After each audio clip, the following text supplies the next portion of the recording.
My mother's last breath was not a whisper of fear, it was a warning sharp as broken glass, a thread of fire sliding into my chest. She held my hand, her fingers thin but fiery, her eyes steady, her voice trembling, and she said, "Don't let them take your soul." I told myself she was tired, confused by pain. I told myself her words were nothing but shadows, that her mind had drifted, but no, her gaze was clear, her voice like iron, and the weight of her words settled into me like a stone in deep water. I loved you, I trusted you, I built my world around you. So I buried her warning in the quiet corners of my heart and whispered to myself, "She's wrong. She's only afraid. This love is different." But slowly, day by day, the cracks began to show. Your smile did not match your words. Your questions turned to traps. Your love, it was not love. It was a lash. You laughed at my dreams as if they were silly. You made me explain myself twice, like my voice was too small to be heard. You told me, "Why do you need them when you have me?" And at first, I thought it was love, but it was a cage. And then I remembered my mother's words, not about breezes, not about feasts, but about something deeper, something quiet, something that happens when someone you love starts to erase you piece by piece. Because losing your soul does not happen in one strike. It happens slowly, it happens softly, it happens bit by bit until one day you look in the mirror and don't know who's staring back. I stopped laughing, I stopped choosing, I stopped wanting. I froze when you asked me, "What do you want?" Not because I did not know, but because I had forgotten how to want anything at all. That's when her voice returned, stronger than before. "Don't let them steal the light inside you." And I sighed clearly. This was not love. Love does not cost your soul. Love does not silence you. Love does not turn you into a shadow of who you used to be. I remember the small things, the colors I no longer wore because you preferred me plain, the songs I no longer sang because you called them childish, the friends I no longer called because you told me the world was unsafe without you. And each memory stung, not because compromise is wrong, but because compromise had turned to surrender. Surrender had turned to vanishing. I realized my mother saw this long before I did. She saw the danger of love that takes more than it gives.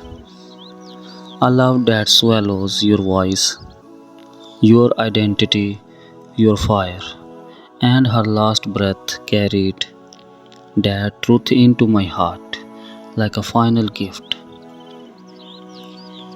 So I made a promise not to you but to her and to myself. I whispered in the dark, I will not let you take my soul. And in that moment, something inside me stirred strength, courage, a spark I thought was gone. The first step was not loud, it was not screams or slammed doors, it was silence. I did not bend, I did not explain, I did not shrink. And that silence shook you more than any words could.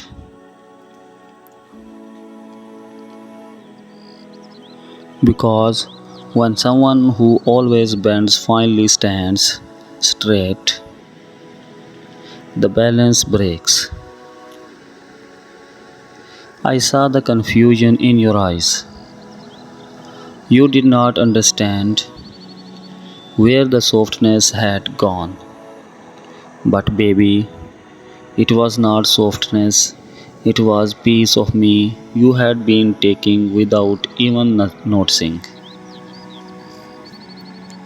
And now I was not handing them over anymore. I realized something then: change does not come from the fear of losing control. Change comes from love. And what you wanted was not love, it was power. Once I saw that there was no going back, I remember nights lying awake staring at the ceiling, my chest heavy, my mind racing. I replayed conversations, replayed promises, replayed the moments you held me close and swore you had never let me go. Those were the memories that kept me in the others. But then I remembered the way I flinched when you raised your voice, the way my laughter grew quiet, the way my confidence turned into doubt. Those were the memories that reminded me my mother was right. Because what's worse, losing someone you love, or losing yourself while trying to keep them. I thought of my body, the weight in my chest, every time I heard your footsteps, the lump in my throat when you called my name. My heart did not race with joy anymore, it raced with fear. And that's when it hit me. My soul was slipping away, just like she warned. One morning, I looked in the mirror and did not recognize myself. My eyes looked tired, not from lack of sleep, but from lack of light. My smile was gone, not because I had no reason to smile, but because somewhere along the way I had forgotten how. And in that moment, my mother's voice thundered through me. louder than ever. Don't let them take your soul. That was my breaking point. Not a fight, not a dramatic scene, a quiet, private realization I could no longer ignore. Either I choose myself now, or I let myself disappear forever. And I knew once I made that choice, there would be no going back. So I chose. I stood up, not with the scream, but with silence. I did not rush to explain. I did not bend. I did not apologize for simply existing. And in that silence, I felt my power return, like a tide rising after a long dry shore. I remembered my mother's words again, but this time they did not sound like a warning. They sounded like victory. Don't let them take your soul. And for the first time, I felt like maybe, just maybe, I was keeping that promise.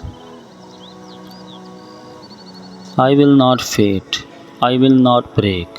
I will not give away the fire inside me. I will not let you take my soul.